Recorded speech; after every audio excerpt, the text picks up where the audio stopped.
पुण्यतिथि के कार्यक्रम में शामिल हुए हैं, क्या कहेंगे इसको कार्यक्रम? देखिए, हर साल की तरह इस साल भी स्वर्गीय कैलाशनाथ सिंह यादव जी की पुण्यतिथि के अवसर पर पूरे जनपद से और आसपास के जनपदों से भी तमाम समाज सेवी इकट्ठा होते हैं और उनकी कीर्तियों को याद करते हैं, श्रद्धांजलि अर्पित करते हैं और आगे जीवन के पथ पर समाजवादी की विचारधारा को लेकर आगे बढ़ने का संकल्प लेते हैं। ये आज वही कार्यक्रम चल रहा है। सांसद जी, अभी कुछ देर पहले आप संसद के कार्रवाई की बात कर रहे थे, जिसमें नरेंद्र मोदी जी पिछले 12 सालों में पहली बार राजद रहे हैं। ऐसा देश ने देखा कि पीठ से लोकसभा स्पीकर ने स्वयं ये कहा कि हमने मना कर दिया, प्रधानमंत्री जी आप मत आइए, खतरा है।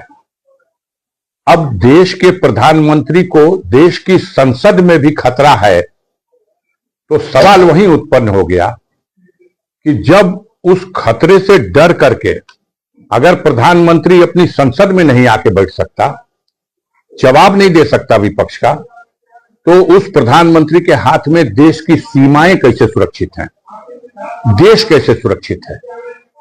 अजीब विडंबना है कि सेना के लोग पूछते हैं, अधिकारी पूछते हैं कि दुश्मन टैंक लेके चढ़ गया और जवाब दिया जाता है जो उचित समझो वो करो। मुझे लगता है कि इससे बेशर्मी की और कोई बात नहीं हो सकती। ये आदेश नहीं है, ये जिम्मेदारी से भागने का संकेत है। तो मैं यही कह सकता हूं कि इस सदन में वो अजीब दिन था। अपने इतिहास को जब भी पढ़ेंगे लोग तो सोचेंगे कि भारत के प्रधानमंत्री को भारत की संसद में इतना खतरा महसूस हुआ कि विपक्ष के सवालों का जवाब देने के लिए उपस्थित नहीं हुआ। जी, मोहन भागवत जी जनसंख्या को लेकर बयान दिए हैं। उनका यह कहना है कि बच्चों की शादी 19 से 25 के बीच में होना चाहिए और सभी को के 3 बच्चे होने चाहिए और तभी वो लोग स्वस्थ भी रहेंगे। देखिए, एक साथ वैज्ञानिक भी हैं। एक समय उन्होंने कहा था कि अगर देश की सीमा पर आवश्यकता पड़ी तो 3 लाख हमारे स्वयं सेवक मुकाबला करने के लिए रेडी है।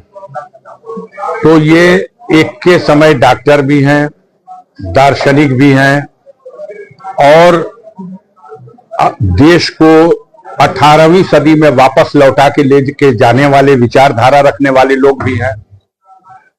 अब आज यह जो संदेश उनका आया है, यह संदेश आप गौर से देखिएगा किसके लिए है।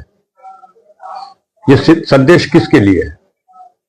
इस संदेश में भी देश में विभाजनकारी नीति छुपी हुई दिखाई दे रही है। बड़ी विषय लंबा हो जाएगा, लेकिन जब देश का मुखिया कहता है कि जो उचित समझो करो, तो मैं भी कहूंगा कि देश की जनता को जो उचित लगता है वो करे। इसके अलावा उन्होंने वीर सावरकर के लिए भारत रत्न की मांग किया है। यह भी एक बात है कि साबित करिए कि वो वीर सावरकर हैं। अब तो इस दौर में एक नया दौर चला हुआ है। अगर आप कहेंगे कि हम अनिल हैं पत्रकार, तो आप ही से कहा जाएगा कि आप साबित करिए कि आप अनिल पत्रकार हैं। अगर कोई कहेगा ये घर हमारा है, तो आप ही से कहा जाएगा साबित करिए कि ये घर आपका है। अगर शंकराचार्य जी कहेंगे कि मैं शंकराचार्य हूं, तो उनसे कहा जाएगा आप साबित करिए कि आप शंकराचार्य हैं।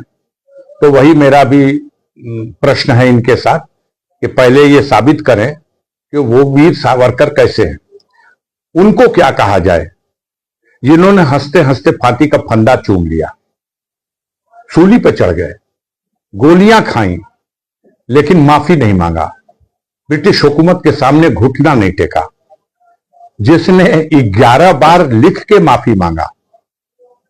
जिन दिनों देश में कलेक्टर के पद की तनख्वाह जितनी तनख्वाह थी उससे 1.5 गुना पेंशन ब्रिटिश शासन से प्राप्त करने के समझौते के साथ समझौता किया, उसको आप कैसे महिमा मंडप कर रहे हैं? श्यामा प्रसाद मुखर्जी का नाम आप लेते हो, दो ही नाम आपके पास है, एक श्यामा प्रसाद मुखर्जी का और एक वीर सावरकर का।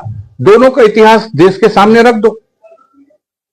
आप तमाम बातें करते हैं, सनातन धर्म की बात, हिंदू राष्ट्र की बात, और श्यामा प्रसाद मुखर्जी मुस्लिम लीग के साथ बंगाल में बनने वाली पहली सरकार में मंत्री थे।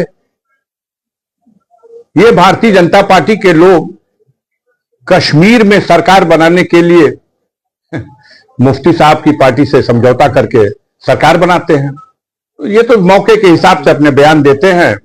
कैसे अब इस वक्त बेचैनी बढ़ी हुई है और देश में लोगों में एक परिवर्तन की सोच साफ दिखाई दे रही है, इसलिए तमाम इस तरह के बयान दिए जाएंगे आने वाले दिनों में। सर, एआईएम के जो प्रदेश अध्यक्ष शौकत अली साहब हैं, उन्होंने ये कहा है कि जब मुंबई में मेयर बुर्के वाली महिला बन सकती है तो यूपी के सीएम जो है बुर्के वाली महिला भी आने वाले दिनों में बनेगी। देखिए, बिहार में ही लोग बना दिए। वहां कहे थे लोग कि अब्दुल दरी नहीं बिछाएगा, अब्दुल मुख्यमंत्री बनेगा। तो बिहार में तो अब्दुल ने मुख्यमंत्री की शपथ ले ली। अब अगर वो कहते हैं कि उत्तर प्रदेश में, एक उदाहरण अगर वो देते हैं कि एक बुर्के वाली महिला